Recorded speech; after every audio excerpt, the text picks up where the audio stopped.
Greetings, fellow nerds, and welcome to the internet, I suppose. I'm Ghostmaker15, and this is part 2, where I talk about how to become a better role player and a better game master. Today, or tonight, or whatever, we're going to talk about characters. How you create a character, how you play a character, and how you use a character as a game master. And of course, let's talk about credentials first. What makes me worthy of the supreme honor of ranting about this stuff on YouTube?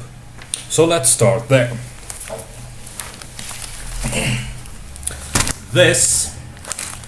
Look at this thing. Look how thick this is. I kid you not. These are all character sheets from my role-playing adventures. I keep most of them, but this isn't all. I didn't start taking care of them like this for several years. So there's even more than this that are just laid around. Sorry for the noise. In any case, characters, they're important. They're what drive the story. Listen, first of all, the world, which I spoke about in the last video. Check that one out, it should be linked. In any case, characters need to fit into the world. First of all, you can't have a mage in a techno society that doesn't have mages. One. And you have to have a real good understanding of the character. First of all, let's start with character generation. I've had a number of characters made, and I've used a lot of other systems. I prefer my own, because quite frankly, I just hate rolling for statistics and stuff and flaws and stuff like that.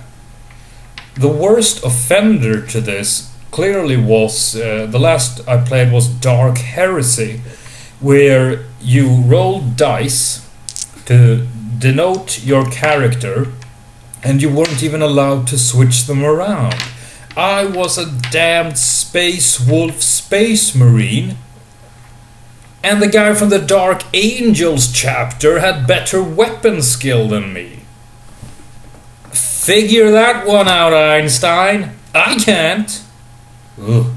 In any case, I would say that you use character creation with not a pinch of salt, I would say a whole heaping lot of salt. It will be up to the player and the game master to agree on a system that works. And what this means is that, sure, you can roll statistics and stuff like that, but add certain tweaks to it. Definitely tweak it.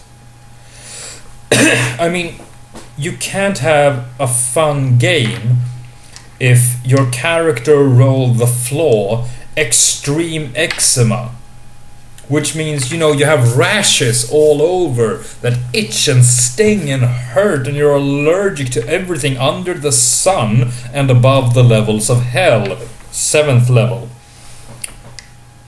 So, when you use another system and character create your characters, make damn sure you know what you're doing.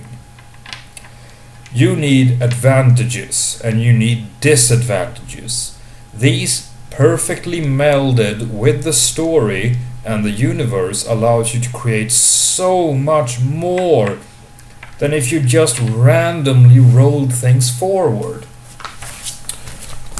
Resident Evil role-playing. One guy, most of them are from an umbrella security company. Well, you know what that is, right? They're in Raccoon City, of all places. Where else would they be? And they messed everything up. One character is not part of that team. She is a survivor, and all the while she acts as guide to make sure that everyone else is getting by. She's the guide, but no one trusts her. That's a good character. I know the person playing the character, so I really know what to drop hints about, so she knows what to do. It worked great. Varulvar, or werewolves, if you translate, I don't. And where a group is, they're a bunch of werewolves sent on a mission, sort of inspired by Vampire the Masquerade, but I would like to think I added enough of my own stuff into it. And in that group, we had a character named Gloria, and she had the statistics from hell, 4th level, and she could pwn everyone in close combat, but the problem was her character was a hermit. She had no social skills to speak of.